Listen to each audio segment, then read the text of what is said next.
Assalamualaikum. Salam Jumaat. Saya Zaleha dari Snail Art Channel.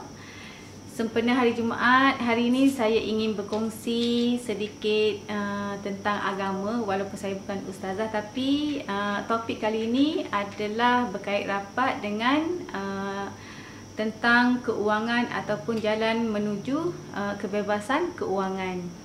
So, topik yang menjadi pilihan saya sempena hari Jumaat ini ialah tentang ilham atau idea. Quote ya, the best way to have a good idea is to have a lot of idea. Di mana untuk mendapat idea yang bagus ialah dengan mempunyai banyak idea. So, bila kita berbicara tentang idea ya ataupun ilham, dia bagi saya ia agak mistik, tapi ia adalah benar.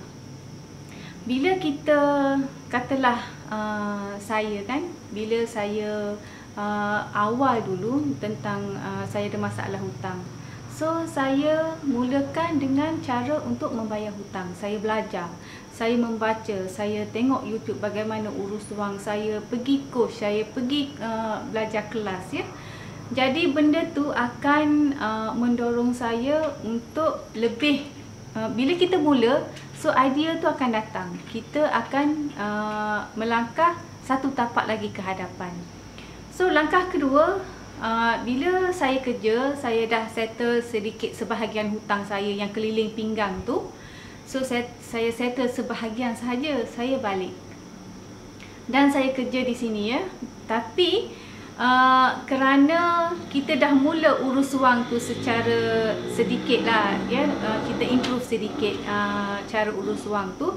Jadi saya nampak kenapa saya tak tak ambil langkah yang lebih efektif, atau dengan kata lain berhenti bekerja. So akibat dari kerja yang penat ya, tekanan kerja dengan pesakit semua, so saya minta izin suami untuk saya kerja dekat Jeddah dan mengambil langkah untuk bersara awal. So masa tu saya target umur 48 atau 50 saya nak bersara awal. So daripada langkah yang awal tu 2013 lagi ya. Jadi dia dah mendorong saya 2014 saya pergi lagi ke Jeddah untuk settlekan hutang yang ada, baki hutang tu. So saya boleh bersara. Tapi alhamdulillah bila kita dah langkah step kedua, dia akan membawa kita ke langkah lain lagi. Idea tu datang. Bagaimana dia datang? Sebab kita masa tu saya dah bersedia. Saya dah synchronize antara kepercayaan tentang kebaikan keuangan, kekayaan ataupun jutawan yang saya nampak kebaikan ya, dan saya percaya benda tu boleh bawa ke akhirat nanti. So dengan keadaan macam tu kan, bila dah saya kerja, saya dah cuba settle hutang yang baki yang ada tu, jadi ilham tu datang. Ilham tu datang untuk saya berani melangkah lagi jauh lagi. Selepas bersara, saya aim lagi go yang lagi tinggi. Saya dah capai dah kan 2-3 langkah, saya dah capai saya punya impian, dan saya letak impian yang lebih tinggi lagi. Dan yang dalam pada yang masa yang sama, kita berusaha lah kan, dengan doa banyak lagi. Kalau dari segi Islamnya, kita solat tahajud, solat sunat duha, doa banyak kan. Tapi bila kita berbicara tentang ilham atau idea, sebenarnya kita ada 4. Setiap insan kita dilahirkan ada di hati kita ada malaikat dan ada syaitan. So malaikat tu ialah malaikat mulhim. Itu yang saya tahu sedikit dah daripada buku Imam Al-Ghazali. So yang syaitan tu nama dia syaitan waswas. So kita ada di sini, kita ada 3 ilham ya ataupun idea, datang daripada 3 punca. Satu, Allah bagi dekat diri kita. Kita ada ilham tu, kita ada idea tu, kita ada keistimewaan kita. 2 adalah ilham terus daripada Allah Ta'ala. Dan yang ketiga adalah ilham dari malaikat mulhim tu. So dekat sini ada 3 yang kuat, yang jika kita percaya Jika kita ambil langkah berani untuk mulakan satu langkah, so ilham tu akan datang.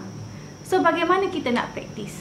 Tu yang saya cerita tu, pentingnya nota hutang tu ataupun journal ataupun bullet journal, ya, yang kita perlu tulis bila kita nak ambil langkah yang pertama untuk menyelesaikan hutang ataupun dengan langkah bajet. So kita mulakan dengan nota kita tu. Bila kita mulakan tulis nota, jadi dengan mata, dengan tenaga, dengan fikiran, dia nampak jelas dekat buku nota tu. Bila kita nampak benda tu, jadi idea tu akan datang. Kerana itulah penting orang berjaya, dia akan ada jurnal dia sendiri, yang panggil personal bullet journal ataupun personal journal. Yang dekat sini kita akan plot, kita akan bahagikan dengan nota, dengan idea, dengan tindakan, apa kita punya goal kita. Bila kita tulis kat situ, bila idea tu datang, kita akan tulis lagi. Dan salah satu pentingnya buku nota, kita tak boleh percaya kan, kita tak boleh percaya fikiran kita, sebab dia datang idea tu dan dia senang pergi. Jadi buku nota tu hendaklah ada dengan kita. Kadang-kadang bila kita jalan jauh kan, dalam perjalanan, idea tu akan datang. Bila kita tengok, bila kita terdedah dengan persekitaran, kita tengok kita punya environment kan, idea tu akan datang. Ataupun bila kita berjumpa rakan-rakan yang positif, so rakan yang positif dia ada idea yang positif, so kita akan attract benda yang positif tu, kita akan dapat idea daripada dia. So idea tu kita akan jot dekat kita punya nota ni. So jadi kita akan nampak lah kan, banyak idea. Daripada banyak idea tu akan ada the best idea yang kita boleh dapat dari situ. So sekian sahaja kali ini, itu saja ya. Jangan lupa subscribe dan share video saya untuk support channel saya. Sekian, terima kasih. Assalamualaikum.